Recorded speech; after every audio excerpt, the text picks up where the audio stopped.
வெள்ளைக்கொம்பன் விநாயகனது பேரருட் கருணையினாலே மீண்டும் உங்கள் அனைவரையும் சந்திப்பதிலே மட்டற்ற மகிழ்ச்சி அடைகிறேன். இன்று நாம் பேசுவது ஞாயிற்றுக்கிழமையிலே.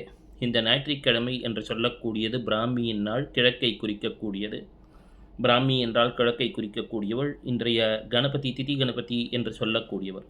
இன்று நாம் பேசக்கூடியது ஞாயிற்றுக்கிழமை, அதுவும் சஷ்டி என்று சொன்னால் துவீஜ கணபதி என்ற இரட்டை கணபதி என்று சொல்லக்கூடிய வகையிலே அவரை குறிக்கும். இன்று சஷ்டி என்று சொன்னால் இது ஒரு நந்த திதி என்று சொல்லக்கூடிய வகையிலே அக்னி தத்துவத்தை குறிக்கும். இன்று சஷ்டி என்று சொன்னால் இதற்குரிய அன்னை என்பவள் வஜ்ரேஸ்வரியாக அமைந்து விடுவாள். இதையெல்லாம் நம் மனதிலே ஒரு கருத்தாக கொள்ள வேண்டும். சரி, இன்றைய நாள் என்று அறிந்துவிட்டோம். இன்றைய நட்சத்திரம் என்பது பூரட்டாதி. இன்றைய பூரட்டாதி நட்சத்திரம் என்று சொல்லக்கூடியது இன்று சமாகமமாக அமைந்திருக்கிறது. அது என்ன சமாகமமாக அப்படின்னு சொன்னால், சந்திரனுடன் ஏதேனும் கிரகங்கள் சம்பந்தப்பட்டிருந்தால் சமாகமம் என்று சொல்ல வேண்டும். எப்படி சூரியனுடன் ஏதேனும் நட்சத்திரம் சம்பந்தப்பட்டால் அஸ்தங்கம் என்று சொல்கின்றோமோ, அதுபோல ஜோதிடத்திலே அதற்கு பிரயோகம் செய்ய வேண்டிய வார்த்தை சமாகமம் என்று பொருள். அப்பொழுது இன்று பூரட்டாதி நட்சத்திரத்திலே பேசிக்கொண்டிருக்கிறோம். சமாகமமாக அதிலே நமக்கு சனீஸ்வரரும் சுக்கிரனும் இருக்கிறார்கள். எனவே அந்த சனீஸ்வரர் மற்றும் சுக்கிரன் சார்ந்த எண்ணங்கள், சிந்தனைகள் நம்மிடம் ஓடிக்கொண்டிருக்கும். மேலும் இதில் ஒரு கருத்து உண்டு. என்னவென்றால், இன்று குருவினுடைய நட்சத்திரத்திலே சஞ்சாரம் செய்து கொண்டிருக்கின்றார் சந்திரன் அவர்கள். அப்போது குருவினுடைய நட்சத்திரத்தில் சனீஸ்வரர் சஞ்சாரம் செய்கிறார். அந்த நட்சத்திரம் பூரட்டாதி என்பது சிங்கத்தை குறிக்கிறது, ஆண் சிங்கத்தை குறிக்கிறது. அதன் மேல் பவனம் ஏற்பவள் பெயர் துர்க்கை என்று பெயர். பூரட்டாதி நட்சத்திரம் என்பதற்கு அதிபதி அஜேகபாதன் என்று பெயர். இந்த அஜேகபாதன் தான் நமது க்ரௌன் சக்கரான்லாம் சொல்கிறோம் இல்லைங்களா, அதில் குண்டலினி சகசிராரம்லாம் ஏறுவதற்கு ஒரு லைட்னிங் போல உதவுபவர் இந்த பூரட்டாதியிலே இருக்கக்கூடிய அஜேகபாதன் என்று சொல்லக்கூடியவர் தான். முதுகின் முதுகுத்தண்டு எலும்பை குறிப்பவர், ஸ்பைனல் கார்டை. மேலே ஒற்றை காலில் நிற்கும் பாம்பு என்றும் பெரும் பொருள் தரும். பூகம்பங்களுக்கும் காரணமாக விளங்குபவர் இந்த அஜேகபாதன் தான் என்று சொல்லுவார்கள் பெரும் ஆன்மீக நெறியாளர்கள். ஒரு தேடுதல் வேட்கையில் இருப்பவர்கள், பெரிய ப்ரொஃபஸர்ஸு, ரிசர்ச்சர்ஸு எல்லாருக்குமே பார்த்தால் இந்த பூரட்டாதியிலே பிறந்திருப்பார்கள், அல்லது இந்த பூரட்டாதியிலே ஏதோ ஒரு வலிமையான நட்சத்திரம் கட்டாயம் இருக்கும். எனினும் சனீஸ்வரர் இங்கே அவ்வளவு சிறப்பாக செயல்படுவதில்லை என்பது சிலரது அனுபவம். இது எங்கே இருக்கும் என்று சொன்னால், நாம் இதன் 3 பகுதிகள் நமக்கு கும்பத்திலே அமைந்துவிடும். ஒரே ஒரு பகுதி, ஒரே ஒரு பாதம் மட்டும் நமக்கு மீனத்திலே வந்துவிடும்.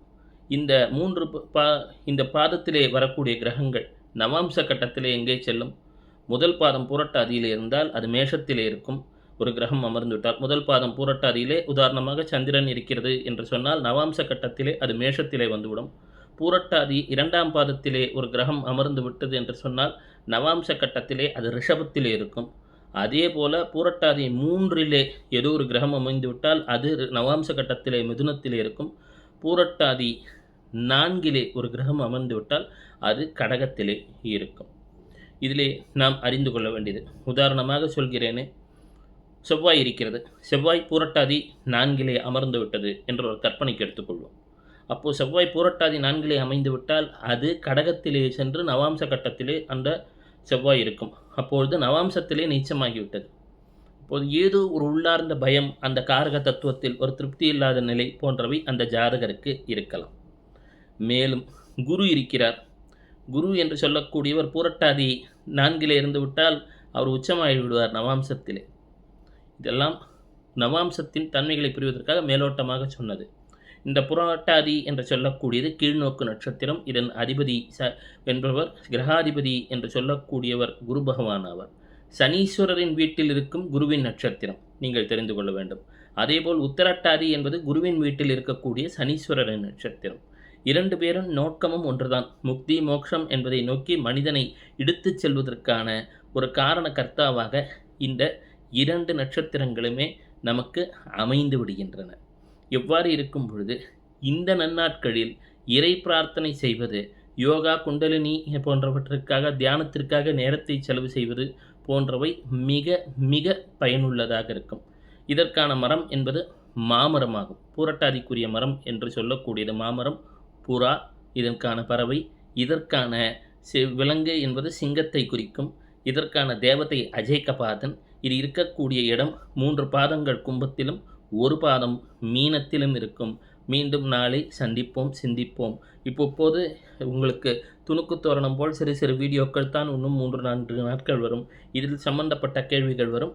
மீண்டும் அதற்கு பிறகுதான் முழுமையாக பழையபடி வகுப்புகள் சற்று நீண்ட வகுப்புகளாக இருக்கும். எனினும் இந்த துணுக்கு தோரணங்கள் பேசிக்ஸ் என்பவை தான் பேபி ஸ்டெப்ஸ் என்று சொல்லக்கூடிய வகையிலே நம்மை வழி நடத்தக்கூடியவை. அதாவது ஜோதிடத்தில் ஒன்று சொல்லுவான், பொசிஷன், ஆஸ்பெக்ட், கன்ஜங்ஷன்வான். பொசிஷன், ஒரு கிரகம் எங்கே இருக்கிறது, அதன் பொசிஷன் என்பதை பார்க்க வேண்டும். உதாரணமாக ஒரு செவ்வாய் என்று சொல்லக்கூடியது நான் சொல்கிறேனே கடகத்தில் இருக்கிறது, அதுக்கு பொசிஷன் சரியில்லை. எனினும் அந்த செவ்வாயை ஒரு குரு பார்த்து விடுகிறார் மீனத்திலிருந்து, கொஞ்சம் இம்ப்ரூவ் ஆகிடுது. அதே செவ்வாயுடன் அந்த வீட்டிற்குரிய அதிபதி சந்திரனும் சேர்ந்து விட்டான், நீச்சபங்கமாகி விடுகிறது. அப்பொழுது ஏதோ ஒரு வகையிலே ஒரு குருவின் பார்வை, ஒரு நல்லோரின் சேர்க்கை என்பது ஒரு நலம் இழந்த கிரகத்தை கூட பலப்படுத்திவிடும். இதே ஒரு பலமான கிரகம் என்று கற்பனையிலே வைத்துக்கொள்வோம். அதை ஒரு நலம் இழந்த கிரகம் அல்லது அதுக்கு ஒரு தீமை தரக்கூடிய கிரகம் பார்த்து அதனுடன் கூட்டணியில் கன்ஜங்ஷனில் ராகுவோ கேதுவோ அமைந்து விட்டால் அந்த கிரகம் படாத பாடுபட்டுவிடும். அதுதான் சொல்லுவார்கள் சங்கத்தே சத் சங்கம் என்பார்கள். ஆங்கிலத்தில் சொல்ல வேண்டும் என்றால் PAC, பொசிஷன், ஆஸ்பெக்ட், கன்ஜங்ஷன். எந்த இடத்துல எந்த பதவியில் இருக்கிறது, அதை பார்க்கக்கூடியவர்கள் யார், அதனுடன் நட்பிலே இருப்பவர்கள் யார், இதுதான் ஒரு மனிதனின் வாழ்க்கையின் உயரங்களை தீர்மானிக்கும். சிவ சிவ. மீண்டும் நாளை சந்திப்போம், சிந்திப்போம்.